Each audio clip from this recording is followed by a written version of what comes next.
నమస్తే, నేను ప్రశాంత్.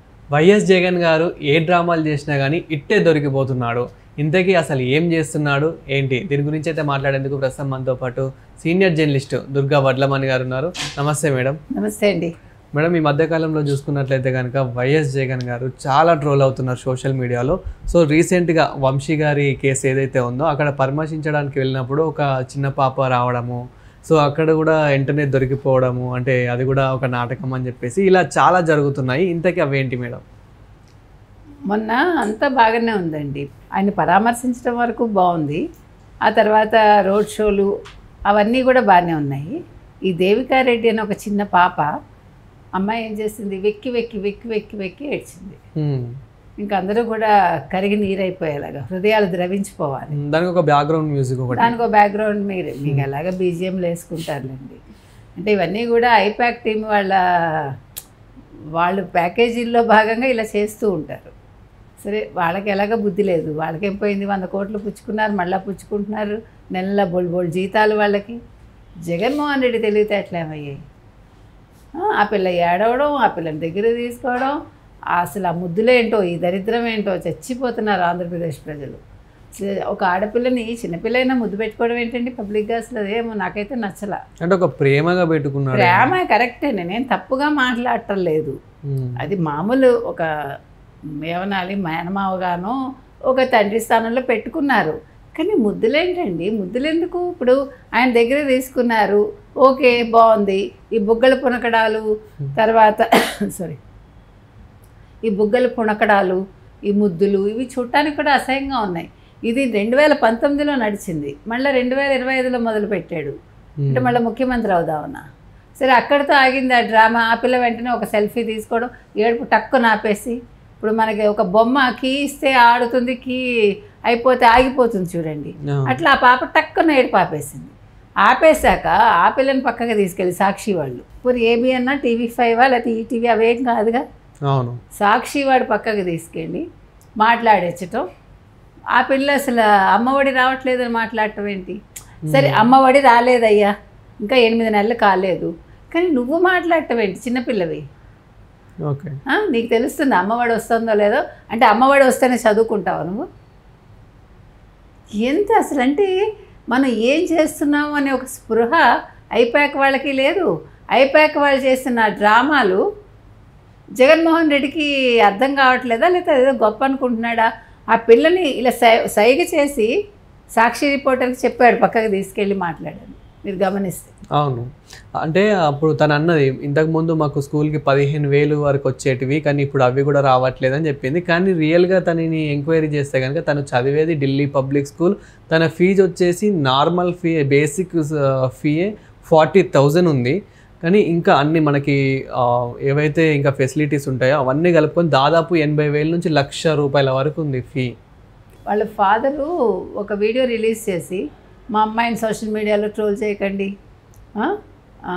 మేము చాలా నార్మల్ ఫ్యామిలీ, నాది అంతంత మాత్రమే ఉద్యోగం, మేము అద్దెంట్లో ఉంటున్న 7,000 అద్దె కట్టడానికి కష్టపడుతున్నాం, ఆర్థిక సమస్యలతోటి ఆర్థికంగా ఏదో ప్రాబ్లం వచ్చి ఆ పిల్ల 10 రోజులుగా ఇంట్లో ఉందిట. ఇంట్లో ఉంటే జగన్మోహన్ రెడ్డి వస్తున్నాడని తెలిసి ఏడిస్తే ఆ పిల్లల్ని వాళ్ళ మేనమావ తీసుకెళ్ళాట. ఇంకో కథ ఏంటంటే, అసలు ఇక్కడ ఇంకొంచెం ట్విస్ట్ ఏంటంటే, సరే బా, ఈ పిల్ల వెళ్ళింది వచ్చింది, అమ్మఒడి గురించి మాట్లాడింది, ఇవన్నీ పక్కన పెడితే ఆ పిల్లకు ఒక చెల్లెలు ఉంది. ఆ చెల్లెలు స్కూల్కి వెళ్ళింది.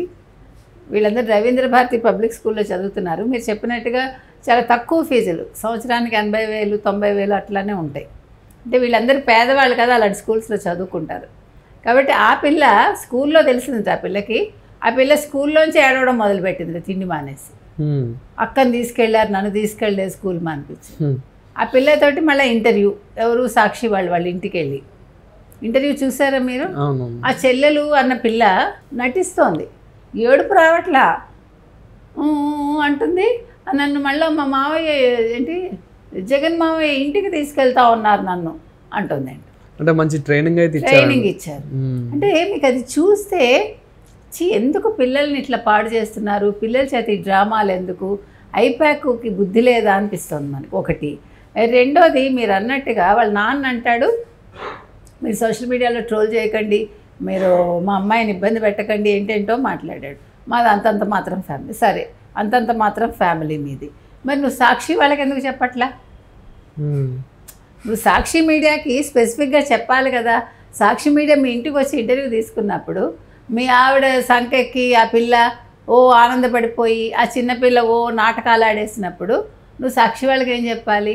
మా పిల్లల చేత ఈ డ్రామాలు ఆడించకండి, మా పిల్లలకి బోల్డ్ ఫ్యూచర్ ఉంది, స్కూల్లో ఇబ్బంది అవుతుంది, అందరూ నవ్వుతారని చెప్పాలిగా.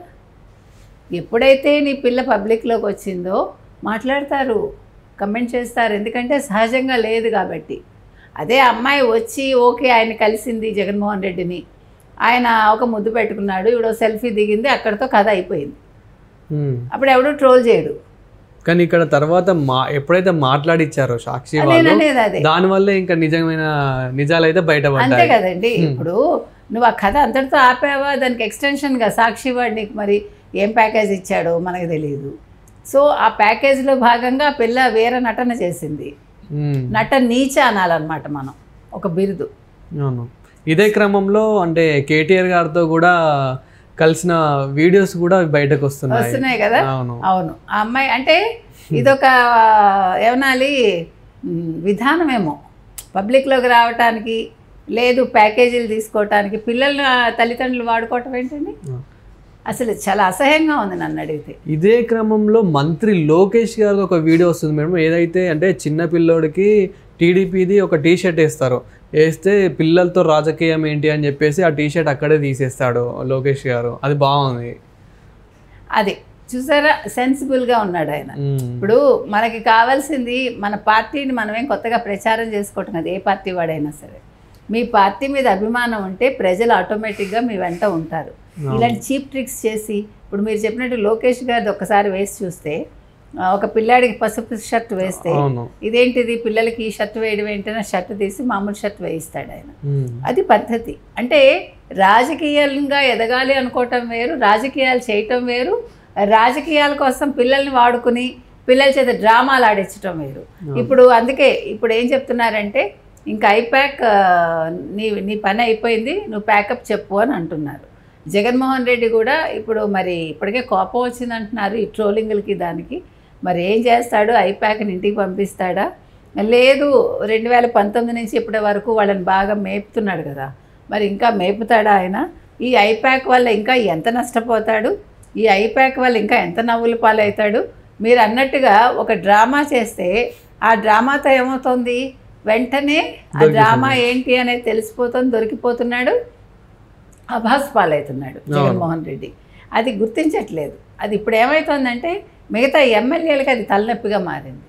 ఇప్పుడు పార్టీని కాపాడుకోవడం నీకు చేత కావాలి, అసెంబ్లీకి వెళ్ళడం చేత కావాలి, అని ఎమ్మెల్యేలను కాపాడుకోవడం రావాలి. అవి లేకుండా నువ్వు ఐప్యాక్ను పట్టుకుని ఐప్యాక్ చేసే డ్రామాలకు నువ్వు కొమ్ము కాస్తున్నావంటే నీ దగ్గర సరుకు లేదని అర్థం కదా. నువ్వు ఎందుకు పనికిరావు, నువ్వు ఒక నాయకుడు కాదు అనే కదా అర్థం. కాబట్టి ఇవాళ జగన్మోహన్ రెడ్డి చేస్తున్న దానికి ప్రజలు నవ్వుతున్నారు. ఐప్యాక్ టీం అయితే ఆలోచించుకోవాలండి. సో ప్యాకప్ ఐప్యాక్ అని జగన్మోహన్ రెడ్డి అంటున్నాడు అంతే. Thank you madam. Thank you.